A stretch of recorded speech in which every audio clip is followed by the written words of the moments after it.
Hello and welcome to another monthly edition of Lean Catalyst, Strategies and Tactics for the Transformational CEO. This is a monthly interview series where we bring together like-minded CEOs who successfully embrace lean thinking to drive exceptional results. Through our captivating conversations, we dive into their remarkable achievements, uncovering the strategies, insights, and practical wisdom that have propelled themselves and their organizations forward. Each interview features an in-depth interview with a distinguished CEO who's demonstrated extraordinary leadership in leveraging lean principles, and it's a great opportunity for them to share their experiences, strategies, and valuable knowledge with others so that they can apply them in their own leadership journeys. A few housekeeping notes before we get started. My name is Damon Baker, and I'm the CEO of Lean Focus, and I will be the moderator for today's conversation. This interview will be recorded, and there's a couple of different ways that you can watch this interview. If you haven't the chance to watch it live, you can watch this on demand. So you can go to our Lean Focus LLC YouTube channel, and usually in about 1 day or 2 days, you'll see the interview posted in an edited format for you to watch on demand at your leisure. Another option is to go to our leanfocus.com webpage. We have a tab called Thought Leadership, where you can peruse the archive of prior interviews that have been conducted and register for future interviews in the future that happen on a monthly basis. You'll notice at the bottom of your control panel, there should be an icon that says Q&A. At the end of today's interview, with about 10 to 15 minutes left, we will be directing questions to today's guest, and I will moderate those questions in a first come, first served basis. So if you have something you'd like to ask today's panelists, please enter that question in there, and I will get to that at the end. All participants will be placed in listen-only mode for the entire webinar, but your opportunity to get your questions across again, as I iterated, can be done in the Q&A section at the end. So without further ado, it is my distinct pleasure to introduce today's guest, Lorin Cassidy Wolfe. Good morning, Lorin. Good morning. How are you doing? I'm excited to be here. Thank you. It's great to see you again. So Lorin is the soon-to-be newly announced managing partner of L2 Capital, and she was the former interim CEO of Orion Talent, which happens to be one of the operating companies that L2 Capital manages. We'll get to that later and sort of the makeup here. So a little bit more on Lorin's background before we get into it. So prior to L2, Lorin was the CEO of ACO Material Handling Solutions, which is a KKR portfolio company. KKR is one of the largest private equity firms in the world, kind of like TPG or a Blackstone. And it was there that she drove rapid growth into a mature industrial business. Before ACO, she spent about 10 years developing her general management and operational expertise at Danaher Corporation. And she was tasked with leading several operational turnarounds at both Portiscat and Jacobs Vehicle Systems, which you may know as the birthplace of the renowned Danaher Business System, the company that started it all back in the early 90s, late 80s. Lorin's early career was spent forging an impactful path at BMW North America, Ford Racing, Land Rover UK, and NASCAR's Hendrick Motorsports. On the education side of things, Lorin holds a bachelor's in science and mechanical engineering from UVA, University of Virginia, and an MBA with honors from Harvard Business School, and a new resident of Florida. Did I get it all right, Lorin? Yes, sir. Thank you for the introduction. My pleasure. So for those that are maybe new to private equity, or have heard that word, you and I were talking before the interview that in the past, private equity firms have been able to achieve exit multiples at higher exit multiples by doing simple, multiple arbitrage or financial engineering, for lack of a better word, without actually getting their hands on the business and doing a lot of operational improvements.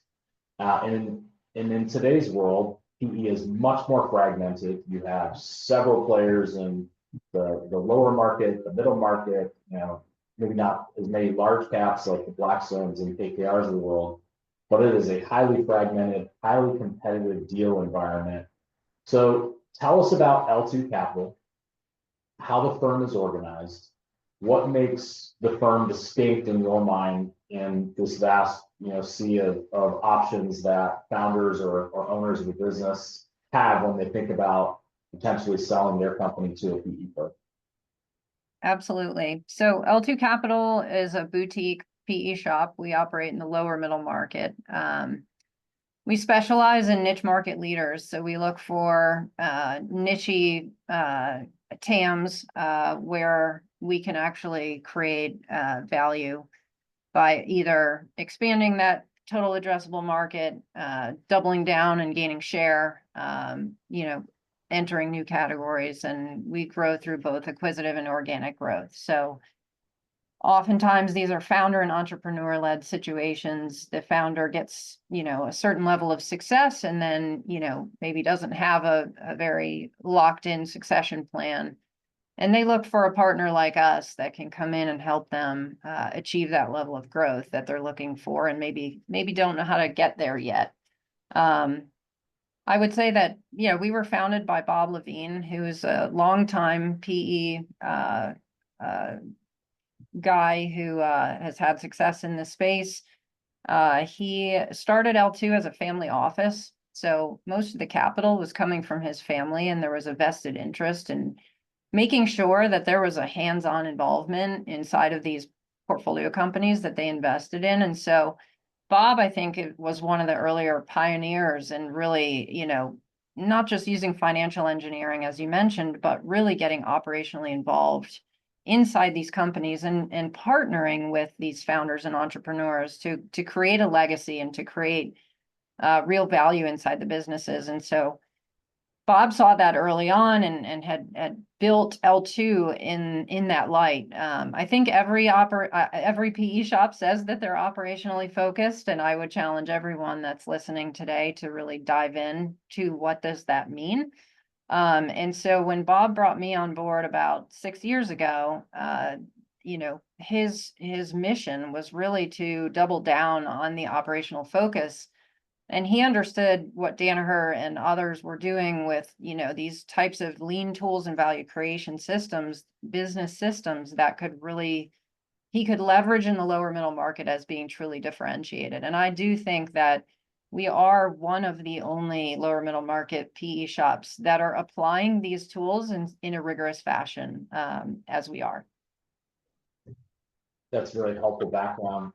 You talk about applying the lean tools, and I know you had a storied career at Danaher. Danaher has a very distinct playbook and way of going about how they acquire and integrate and add value to the businesses that they buy.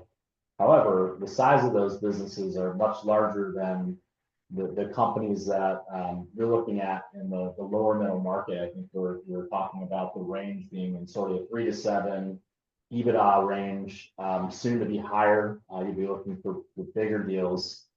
So my question to you is, given your Danaher background, you come into L2. I imagine there's some sort of learning curve where you probably wanted to get the lay of the land, understand these operating companies that we were looking at before you went in and blindly applied the model that you were used to, kind of the full weight of a playbook, and maybe not. I'm just curious to know what was your biggest learnings? Where did you settle in terms of what works for L2 Capital in terms of the amount of a business system you bring to bear inside of these companies? How fast do you move? What sort of challenges do you have? And all those good things. Yeah, and I think so. For those in the audience that know me and have worked with me at Danaher, they'll know that I'm not a patient person. So, a drive for results is built into my DNA. I was lucky, Damon, because at Danaher, I was involved in businesses that were very small. Part of the old industrial portfolio of Danaher were these small niche businesses like Jake Brake or Portiscap, for example. Those are the two that I spent my time at Danaher working inside of.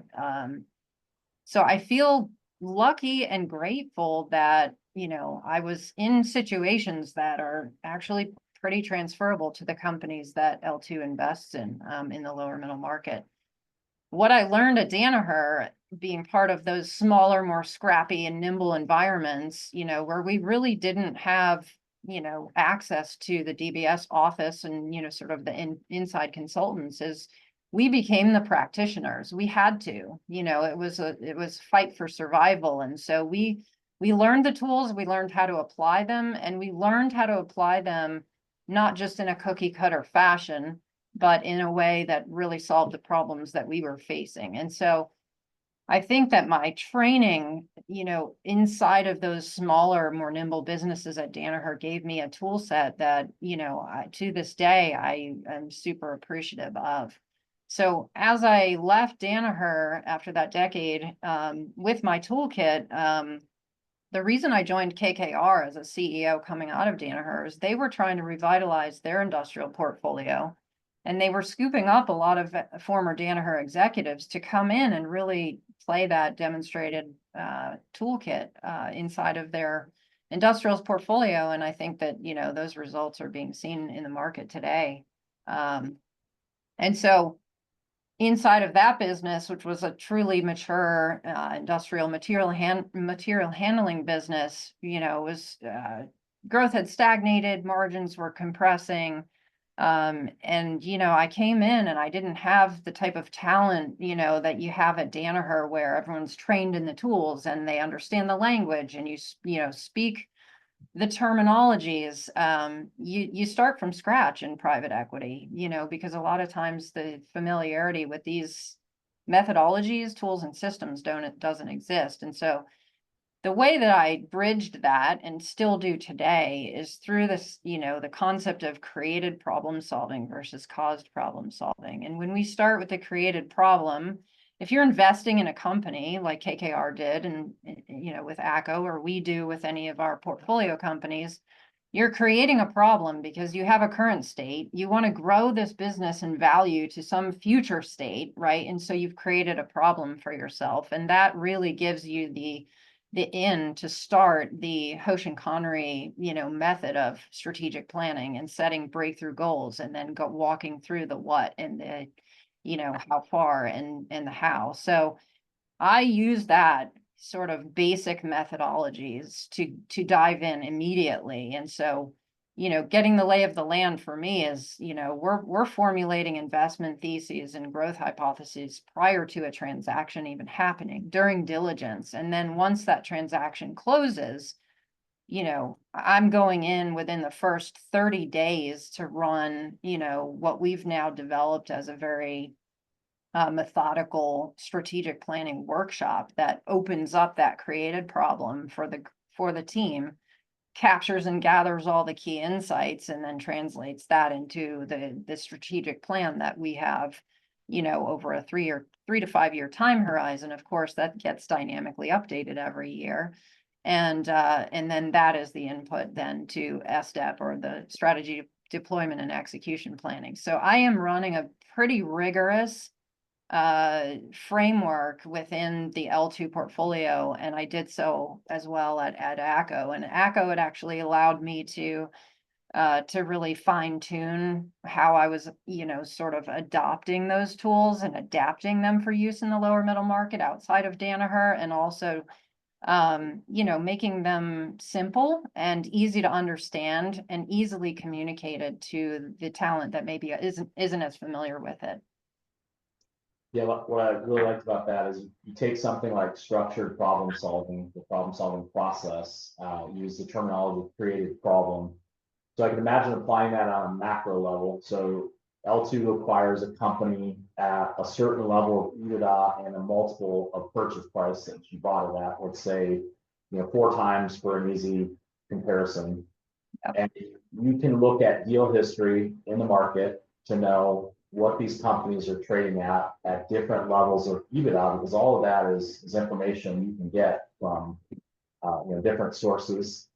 So if you know that your hold period is 5 years, and I want to go from a 4x to maybe a 10x, and my EBITDA is here and it needs to be here, in a sense, you've just created a standard, and you've created gap, right? So now you go back and work with the team to say, all right, that bridge, that waterfall from this EBITDA level to this EBITDA level, or this top line to this top line, what are the levers we need to pull inside the business, whether they be organic, growth initiatives, cost out initiatives to fund those growth initiatives. So it makes you laser focused on a clear set of not infinite priorities, but the critical few things. If you've got this hard stop on the right too, which is I want to exit this asset in 5 years or whatever your hold period is. And that almost forces a level of ruthless prioritization anyway, right? Like the stuff that you might want to get after, you're running through this lens of could we do that in the time that we have? Because every single day that passes in the PE world is a day of lost opportunity. Is that Yeah, absolutely. resonate? Yeah. You see it the same That is way?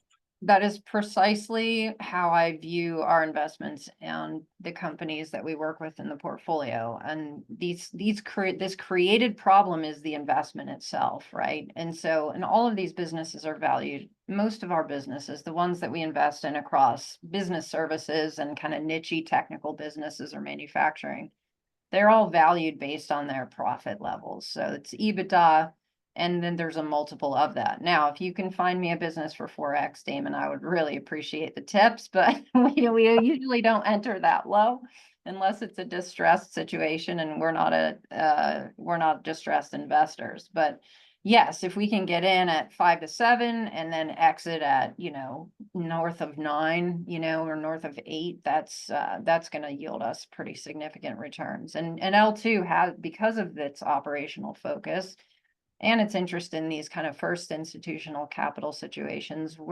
we have a gross MOIC of 5x at the moment, which is very top quartile, if not top decile in the lower middle market. How have you? So I think you have the role at KKR and ACO, but I don't believe you're managing the firm's activity, having involvement in like the firm's activities and how they manage operations. You're more like the recipient of all the things that we're talking about, being acquired company, working with the private equity team. Now that you're not only driving value in these businesses, but now you're running a firm, I'm interested in hearing how have you applied all of your lean knowledge and background to things like deal sourcing, the deal pipeline, think of all the PE firms operations, and how do you stand out and create some sort of competitive advantage and differentiation in just how the firm operates? Because I think there is distinct ways to do that. Because it's if for example every firm is just waiting for brokers to call them and say here's these deals, are you interested? It's hard to find these niche proprietary sort of off-market things that you guys are getting. So I'm kind of curious to how do you bring this lean thinking into the way the PE firm operates itself, kind of setting aside the operating company for Yep. Yeah, so I can tell you just sort of out of the gate, 6 years ago, we started running strategic planning and SDEP inside of our firm. So, we walk the talk, we're running these frameworks and problem solving, exercises with our businesses, but we're doing it for our firm as well. And actually the first session we ever did led us to a growth strategy that involved fundraising or, raising our first institutional fund and really transitioning from a family office to an institutional fund for many reasons, but having sort of gone through the strategic growth hypothesis building exercise and really applying that to, deal sourcing and deal processing and then value creation, we sort of understood that, over time, we'd have more scalability and more sustainability if we could raise a fund. And so we've been applying those types of tools inside of L2 over the last 6 years. I would say that we're not perfect yet on sort of building the right level of process muscle, but now that I'm moving into more of a leadership role, we'll have a lot more sort of energy and, autonomy to create that level of process in the business. Traditionally private equity, and maybe this is like any business, and we're an entrepreneur-led firm, right? We have a founder who, a lot of these businesses and firms take on the personalities of their founders. I'm sure Lean Focus has your personality imprinted on it. And so as you work through succession planning, and this again applies to all these founder-led companies we invest in, which go through founder transitions and installation of new leaders and teams, L2 is going through a very similar succession planning and transition. And so it's really exciting. You want to keep and capture the legacy kind of culture of the firm, but also be willing to and courageous enough to build the level of process muscle that's needed to scale it beyond where it's gotten to. On the ownership front with the founders, it sounds like most of the businesses that you're acquiring are founder-led situations. Is that fair? Yes, I think with one exception, most of Okay. our investments over the last decade. Yep. Curious, if I were a fly on the wall inside the management meeting where you're pitching these prospective sellers on why L2 Capital is different, what would I hear in terms of that differentiation?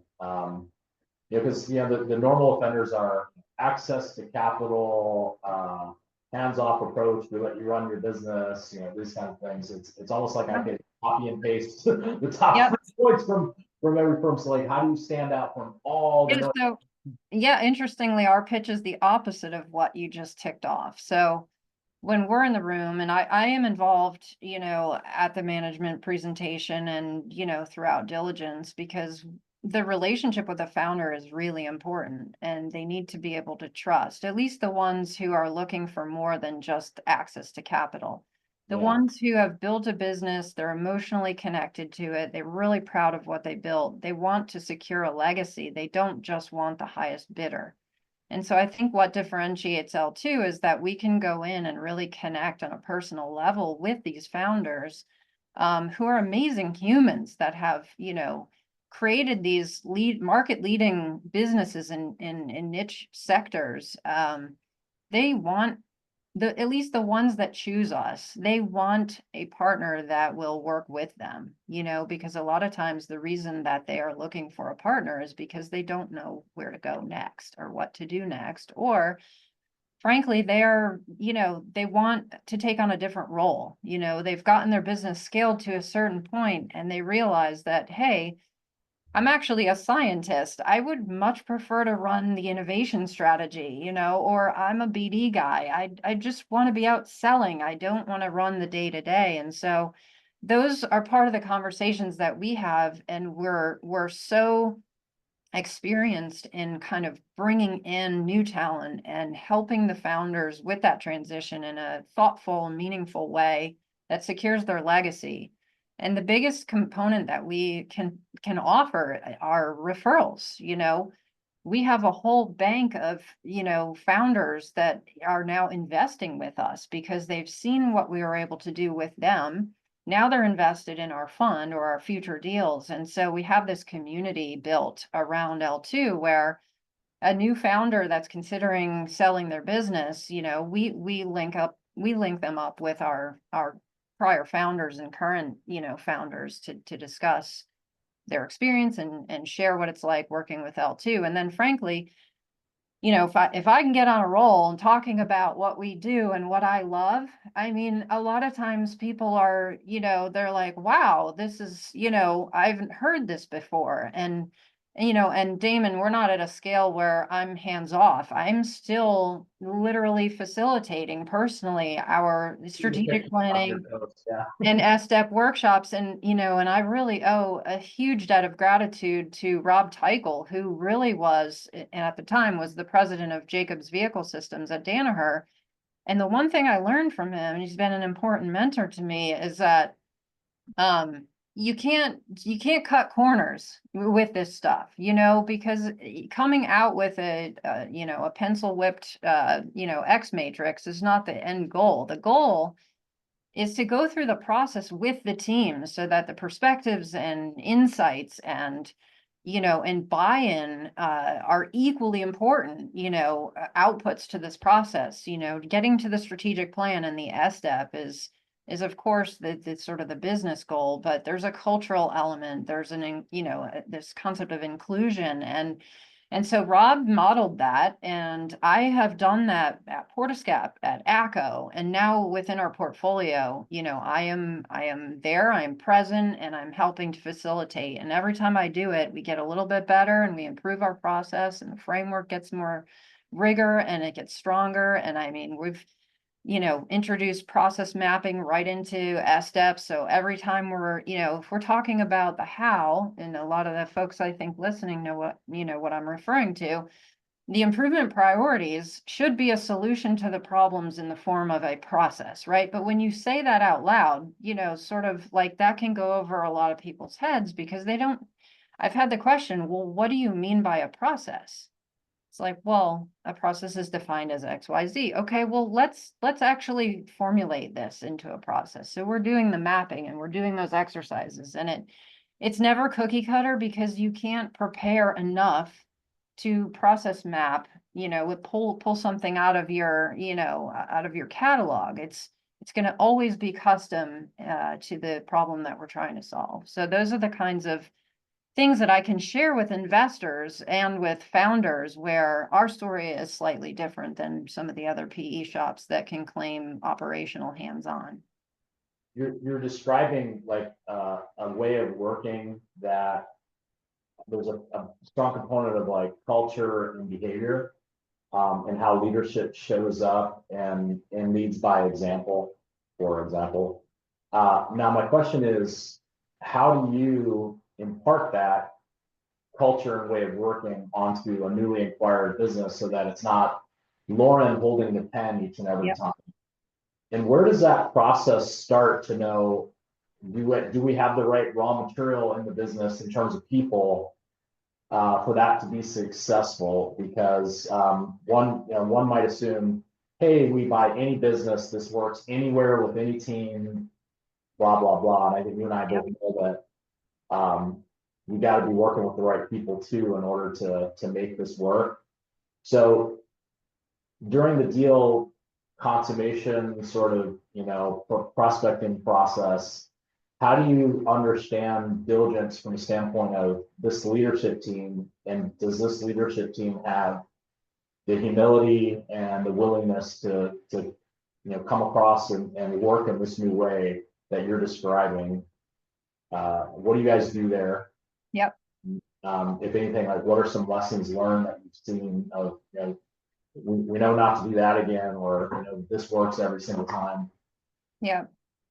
Yeah, again, I think it's the criteria that we use to hunt, for the types of investments that are ready for what we bring. So if a founder is looking to sell their business and they only care about the highest price, we're probably not the right partner for them, because we're not willing to just pay the highest price and be hands off. So it's not a good equation for us. For us, we're looking for those founders that are emotionally tied to their businesses and care about the people, namely the people, the assets, and the legacy that they've created. And so, a lot of times those are the businesses that involve their leadership team in the sale process. We're able to access and kind of, lay out, how we work with our businesses and get them excited about it and get them bought in before we even transact. So they know it's coming. Some of our founders have communicated back to us that the reason they've chosen to work with us is because they want to work with me and with the frameworks that we're using. That's not always the case, but there are some founders that get very excited about the prospect of learning these tools and partnering with someone that's had the experience inside of Danaher, and that shouldn't be undervalued. There's the Danaher network and alumni is powerful, and in PE there's a lot of former Danaher alums entering that space because we do come with a certain set of tools, but I feel like the critical thought process is even more important than the tools. And I guess for those listening today, to me, you can know the tools, learn the tools, you can pull them out of your catalog, but if you don't understand the problem solving process and why you're using the tools or how to prioritize or focus the tools, then they're not as applicable, across the different scales of business. And so we've definitely learned how to, adapt and use the tools in a more custom manner. It sounds like these founder sellers, they're reinvesting, and they're staying on. Is that the case in most cases? Yeah, so we always have the founders roll over That's part what of they're their doing. investment because we want them tied in, right? We want them to care and have a genuine, stake in the outcome. And then frankly, their teams, I mean, we have equity pools for the teams that, everyone's sort of working for that value creation end result, especially at the leadership level. To answer your question about the teams and how we vet them, I mean, these are small entrepreneur-led businesses. A lot of times there's not a clear successor. Sometimes there is. But those folks on the team are, they've got a ton of tribal knowledge. They're very loyal. They love what they're doing, and there's just a huge amount of experience in there. So, my strategy for org is always talent first, obviously. We can't be successful, as you mentioned, with me helicoptering in and out, right? So this is something where the knowledge has to be imparted. There has to be a champion inside the business. Most often that's going to be the new CEO, or it could be the current founder, or it could be a second level C-suite, leader that wants to kind of run point on the process and has a passion for it and wants to be developed and learn how to lead. And so if I don't have a champion at the business, then our application of any of these tools will not be successful because I can't be there enough. We have 8 companies right now in the portfolio. Obviously, as they mature and learn these tools, that becomes a muscle in itself. And so I want these businesses to own the tool inside the company. I don't want it to be an L2 tool. So we don't sort of brand it that way. This is a muscle that we're building inside these companies so that when we go to exit, that's actually a part of the value that we've created is that they are running this dynamic process and, kind of the problem solving all the way through. In the team, we sort of take the folks that have been there for many years and we sort of bring in a set of fresh and new talent, based on the gaps that we see in our process. And then, we're sort of combining forces with the old and the new, or the existing and the fresh perspectives, and marrying those together. And obviously finding the right leader that can navigate a founder transition and help, sort of the existing and new team members to come together and collaborate around a single vision and set of values is where we start in the process. So it starts with talent. Then we jump into creative problem solving, breakthrough growth, setting, growth hypotheses. That becomes the strategic plan. And then we're jumping into strategy execution so that we get that 1-year plan locked down and the process muscle build ready to go. And of course, measuring it and having action plans behind it gives it the meat. Yeah, I didn't hear, this is probably on purpose, like we introduced this heavy toolbox and, require them to learn all these tools that might exist in the system. It seemed like very focused on the processes needed to drive the business forward, which you listed a couple of strategy deployment, problem solving, and strategic planning. I'm sure daily management probably in there too. Yeah, I don't introduce a toolbox, and it's been intentional so far. Maybe at some point we'll be mature enough, but I think because most of our companies are not yet familiar with these concepts, my approach is so organic. I'm taking them through this creative problem solving process. They don't know it's really a strategic planning tool, right? And so it's a process in itself, and they're learning how to think through it and participate in it and come out the other side. And we're doing this every year. So these businesses that we invest in up front, it's new to them. But by year 2 or year 3, the business is able to operate that process, on their own. And maybe I'm now a participant versus the facilitator. And by the end of our hold period, we have some CEOs who have embraced these tools so much, they don't even need me in the room. And so that is my goal. My goal is to make myself not needed, right? And that's when they grow and that I know that the value then exists inside the business, and that's when our investors get the return.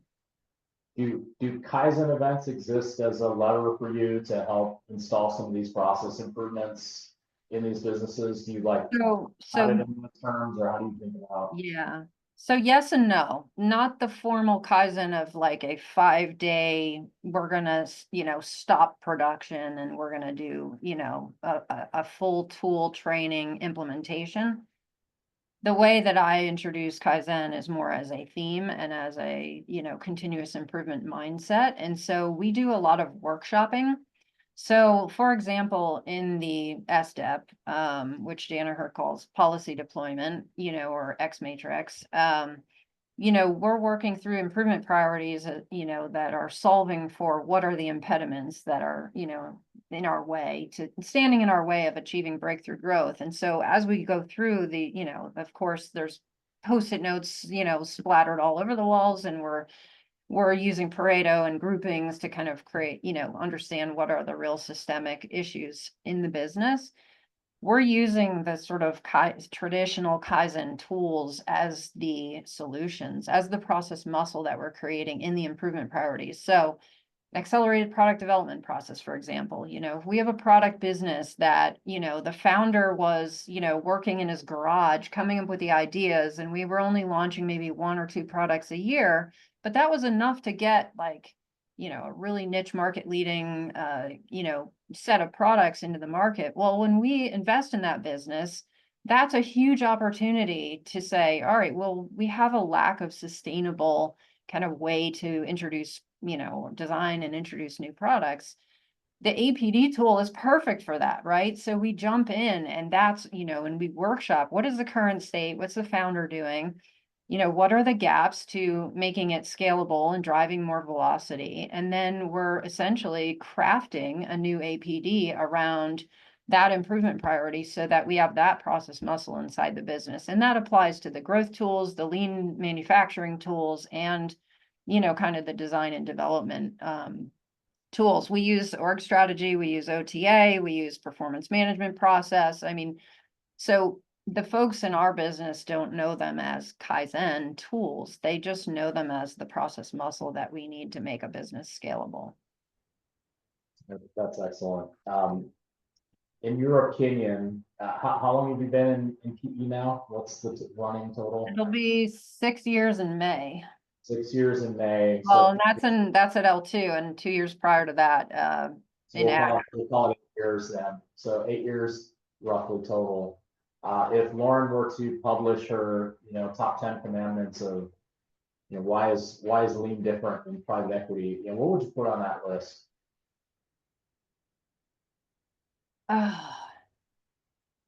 Doesn't have to be 10, by the way. Yeah, no, that's okay. I was just trying. So the biggest difference is, so that I can start there, the biggest difference is in Danaher and sort of more corporate environments, you have some history with the tools and some, and some level of a jumping off point where people speak the language and they know and understand, what's expected. In private equity, most times you're starting from a fresh slate. So there is a higher degree or higher need for understanding what is behind the tools. The theories and concepts and the critical thought process are way more important in private equity. So you can't just cookie cutter what maybe was easy to do at a Danaher. You can't just hold a Kaizen event and expect everyone to understand what that means or why we're doing it. And I think if I could add to that one, the size of businesses that you're looking at, your ability to stumble across people who have heard about even lean or even have some lean experience is much less than when you're working in these larger companies where people might say, oh yeah, we used to do that at XYZ company I used to work with, which was another large company, like a Danaher. Literally, like I have experienced this in 5 years of private equity, is people not even have heard the terms that you're talking about, let alone worked in that way. Yeah. Never picked up a book, never, they don't even know what DBS is or the code Yeah. collection system. So you are literally starting with a clean slate. Yeah. So And I think there's a lot of beauty in that, and it's very organic. So when we're, and I think it takes extra collaboration, right? It takes an extra level of understanding and being able to communicate the tools in a very simplistic manner and keeping it simple, right? You can't overcomplicate it, and you also can't drive or force tools that actually aren't the ones that you need to solve that particular problem. So we find a lot of times that this workshopping or the concept of doing problem solving process leads us to implement a tool, right? Or leads us to do a workshop to implement a tool. But it's applied in a different way than I guess we're used to in a more corporate setting. Yeah. What else would you put on that list? Well, I would, if this is any like guidance to folks, like I have heard in sort of the PE space that there's a lot of hesitancy to like adopt the tools in a more rigorous manner. And I think Danaher and others have proven that the only success you have is if it's applied rigorously. So faking it or, sort of only applying parts and pieces, I don't think is that successful. So I would say like on my list would be like a full commitment, Yeah. to the tools and I lose the, weight, but I still want to eat chocolate cake every week, Lauren. yeah, yeah, exactly. I mean, I'm just, like, so people at L2 joke that this is like my religion, but it is. And but it's because of my experiences at Danaher and seeing how these tools work and seeing the demonstrated output of a rigorous application of the tools and the cultural shift that happens when you embrace the tools across a team in a company. So for me, it's the rigorous application. It's the adaptation of the tools to the environment. So at a smaller scale without talent that maybe knows and has experience with the tools. I mean, those are probably my top two in terms of lean. And three, you have to have a champion on the ground. And you also have to be so egoless that you don't feel like you need to be, the constant facilitator of the tool. I think this advice has always been given, but it's like, you're most successful in your job if they don't need you anymore, because it means that you've created sustainable talent in your team that can run the function and lead it without you. I mean, put yourself out of a job, right, is always the advice. And so I look at that as my sole purpose in helping these companies along that path, such that by the end of our hold period, they actually don't need me anymore. They don't need L2 anymore. Yeah. How do you, so with 8 operating companies, kind of along the lines of getting leverage and sharing best practice, I think what a lot of people maybe don't appreciate about Danaher or even understand about Danaher is all the processes we had internally to leverage and share best practices across the businesses, across the platforms, the operating companies. And we could probably have a whole hour just on all the different ways that they did that. How do you think about that in private equity where, to me, like the best form of marketing is to have a founder, CEO stand up there sharing their best practices with the other 7 operating companies. But Yeah. how do you do it? Yeah, we actually do that. So once a year, we have a CEO summit, and all of our companies are invited, the CEOs and kind of their strategic plus ones. And it's run very much almost like a YPO style event where there's a lot of vulnerability, there's a lot of sharing best practices, and frankly, not just best practices, but experience sharing. So when our companies are running into challenges, which of course they do, we're investing in situations where founders are transitioning. They're lower middle market companies in terms of size. So any disruption to the business is quite disruptive. And so these CEOs are going through a lot of challenging times at the beginning of the hold period, and so we offer them, an audience and an opportunity to share with each other. So they're constantly bonding with each other. We have breakout sessions. Each of them are presenting on their strategic plans and what's coming out of these created problem-solving processes. They're sharing what muscle they're building internally.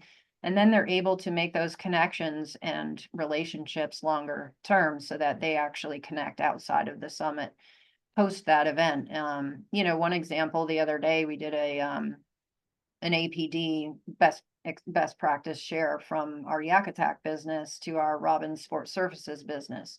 Both are product manufacturers, which are at different levels of maturity. And so we were able to automate, our CEO at Yak Attack was able to automate, a large portion of the APD. And they were sharing that, example with Robbins Sport Surfaces, who, is just now getting, assessing current state and identifying gaps, and they want to formulate their, APD. And so these are the types of, conversations and best practice sharing that we encourage and is being used across our portfolio, almost like we had, sort of platforms or group executives within Danaher, where there was a grouping of small businesses that would kind of share amongst each other. I look at our portfolio very similarly. No, that's really great. Can you help me dispel this myth, Lorin? So, especially in the private equity world, lean does not apply to non-manufacturing businesses. So can just talk about the 8 businesses that you have, and I know that you have a few that manufacture nothing, but you still apply this way of. Yeah, no, I mean, so false. Lean applies everywhere. I learned that at Danaher, although I wasn't on the industrial side. So what has been exciting for me in our portfolio is learning how, actually adopting those tools across business service, type businesses where there's no product, it's a service. And so transactional process improvement is a great tool. Obviously, all of the growth and leadership tools apply everywhere. But interestingly, so we have a live entertainment business called Jurassic Quest, and we're essentially creating the dinosaur thing that tours. Yeah. So we did an add-on acquisition, Brickfest Live. So that's a Lego concept. So now we have these 2 concepts, and we've created a Family Quest Entertainment, which we're hoping to build and continue to grow into kind of a leading family touring family entertainment company.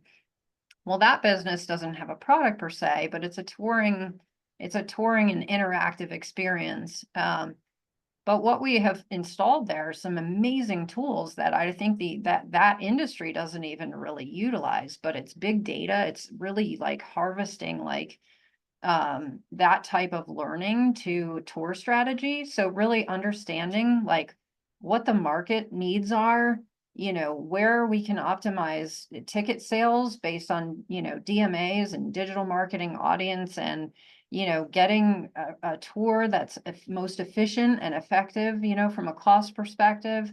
And then overlaying our historical ticket sales and kind of the behavior, and that's also seasonal. I mean, there's so many complexities in that business. We've been able to apply kind of analytics and learnings to create something really, really powerful on the front end of that business. But what I wanted to, sort of bring to bear is that the PSYOP, or PSI as we called it at Danaher, the PSYOP is, sort of what I always view as the hub of a business. Like if you don't understand your inputs from the, sales and, demand front, and you can't sort of transform, those inputs, and have an output that you can capacity plan with, whether it's labor, materials, machine capacity, et cetera, then you really don't have a way to, avoid those big pitfalls of, past dues and lead times and dealing with new product launches and all of that.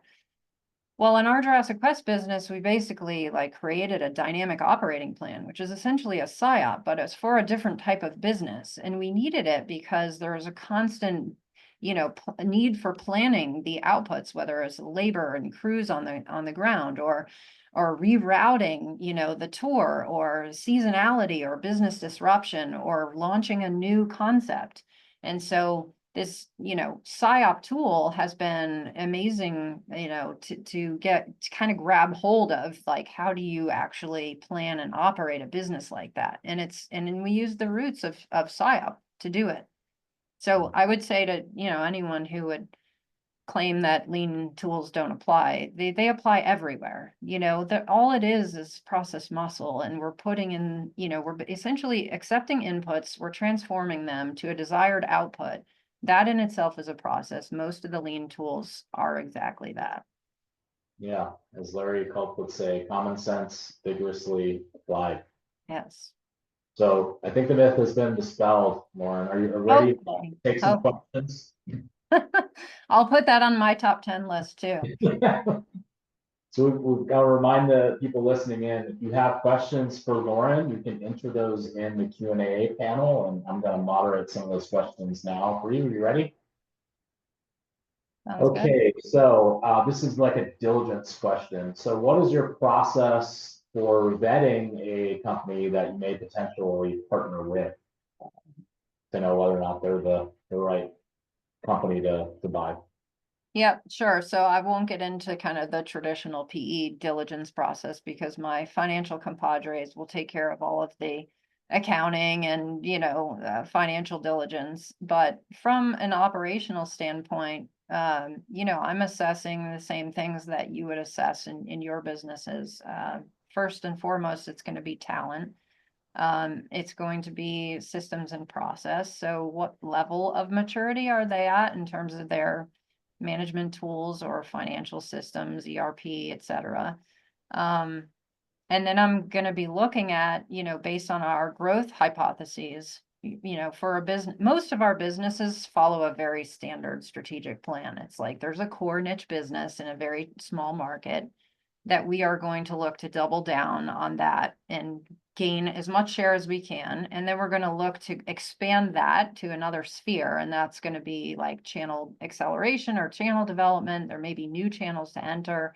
There may be new categories, new end markets, to just continue to either reach more customers or actually expand the addressable market. And then there's geographic expansion. And so we look at our businesses from a core, and then we build outwards on them. So as I'm diligencing a business from a operational standpoint and value creation, I'm looking at where's the white space and how can we take advantage of it? And is it going to be, the hypothesis around, is it a build or a buy? So we always start with our strategic hypotheses as organic, because we want to understand what makes sense for the business to grow into. We don't just arbitrarily look for add-on opportunities. All of our acquisitive activity is built on accelerating the strategic plan that we came up with. So that's largely where I'm focused is, does this have growth potential? How big is it? What kind of process muscle will we eventually need to build into the business to make it scalable? And, that's all, of course, proceeding or coming after the talent assessment, right? Does the founder want to stay for a year? Does that person want to, take a board role? Do they want to be inside the business? How do we accommodate, their needs and desires, and then work to supplement and complement them with, a new leadership and talent inside the business.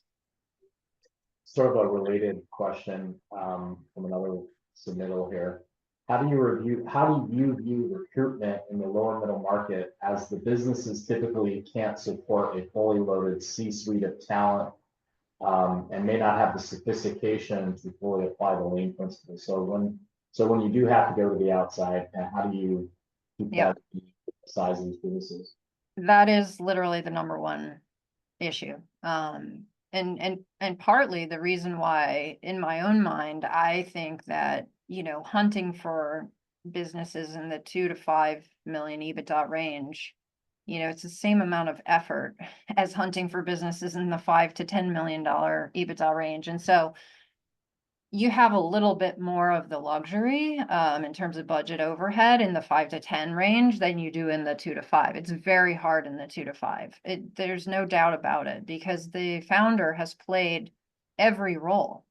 And so when you're going through founder transition and you're trying to, replicate the skill set of that founder, it's largely going to be in multiple positions, multiple functions, and multiple skill sets that you're not going to necessarily find in another human or another leader. And that's, just inherent in running and growing a business from scratch or from startup. And so that is a challenge in the 2 to 5. What we have traditionally done at L2 is really look for a CEO that comes with the experience in that industry, and then sort of complement that with some very key, direct reports to CEO that can run the, let's say, top 2 to 3 improvement priorities, right? So if you think about, this is all connected, right? I think one sort of pitfall or mistake, Damon, is folks like bringing all the talent in and then running strategic planning. Like, I don't believe in that. I think you need probably the CEO at least, to champion the process. But you don't know what talent needs and priorities you have until you know where you're going. And so we always start with strategic planning and getting into the S step. So we understand, what is the process muscle that needs to be built? Where are we going to get the most impact, right, related to our growth? Those are the hires I'm going to make first. So if it's APD, then, I'm making sure that we have someone that's going to be a leader in that area. If it's on the growth side, our first hire is going to be a commercial leader, whether it's sales or marketing or e-com.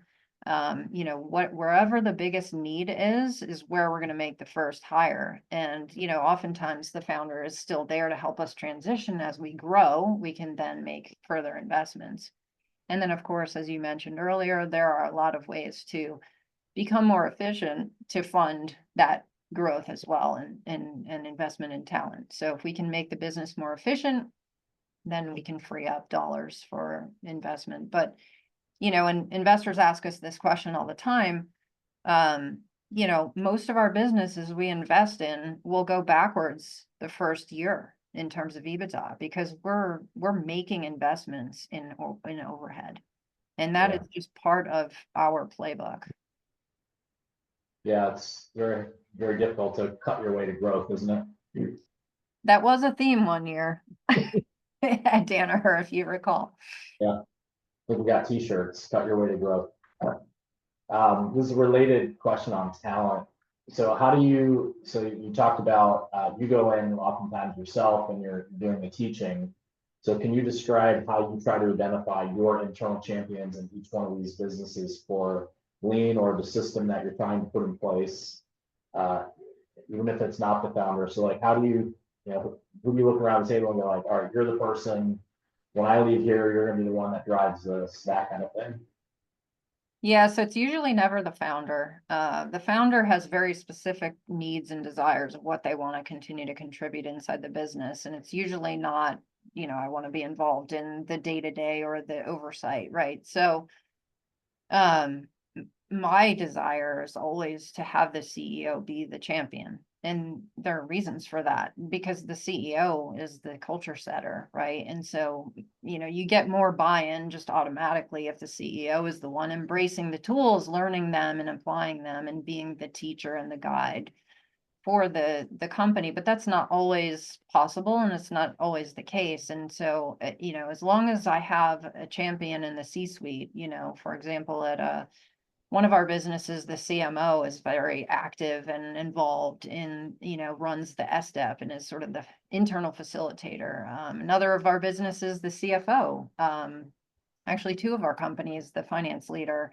happens to be the one that really embraced the system and the tools, and works very closely with the CEOs. But maybe in that business the CEO is actually running the commercial improvement priority, right? They are the internal sales machine for that business. So it's helpful to have a dynamic duo in that case, where they're complementing each other. But it has to have a champion, you know, ultimately, I wish it was the CEO, but it doesn't have to be. It just needs to be someone that has, you know, a passion and interest and wants to develop. And those are the people that I work very closely with to make sure that they have what they need. That's very good. Coming up on time here, Lorin, if you could think of one parting message that you could leave this audience with today so that they don't get bogged down with all the possible things and to stay focused on one theme or one message for 2025 to get a start if they're starting in some of these areas, what would you tell the people listening? Yeah, this is one that I kind of developed over the course of my Danaher career, but like my biggest guidance to people is don't let your ambition exceed your impact. And that applies literally to everything. So in terms of focus, like you're not going to make the biggest impact if you don't focus on the most critical path, right? So if you're trying to grow your business or operate it more efficiently, like really focus on what's most impactful. Like continue to challenge your team. What problem are we trying to solve and what's the most impactful way to spend our time? You know, I challenge our folks like you know, if the BD team is like, you know, we're all over the place, we got this shotgun spray, I'm like, all right, that's it. You're the only BD person and you only have one day. What are you going to do? And you force them to really focus in on it. Literally, you have 10 hours and that's it. Well, how are you going to spend those 10 hours to make the most impact? So those are the kinds of, you know, challenges and questions that we should be bringing into our organizations, but it also applies to kind of your own professional development. It's like, don't let your ambition exceed your impact, meaning if you focus on your impact, then you will progress in your career, right? But if you're only focused on what's next, you know, or the next thing, and that again applies both to your career and also what you're doing day to day, then you're going to lose sight of the impact that you're making. So that's my biggest, always my biggest advice. And you can quote me on that. Great wisdom. Lorin, it's great catching up with you. And thank you for the hour went so fast. So before we bid farewell to Lorin, I want to encourage everyone to take a moment and reflect on the valuable insights and practical advice that she shared with us today. And more importantly, how you can apply these lessons in your organization's lean journey. If you have any further questions or would like to explore the possibilities of initiating or enhancing or rebooting your lean efforts, please don't hesitate to reach out. Our team's here to support you every step of the way. And once again, Lorin, thank you for your taking the time, and we're extremely grateful for you to take part in our Lean Catalyst interview series. And for those listening, we hope to see you again next month. Take care and have a great rest of your week. Bye now. Thank you, Damon. Appreciate it so much. Later.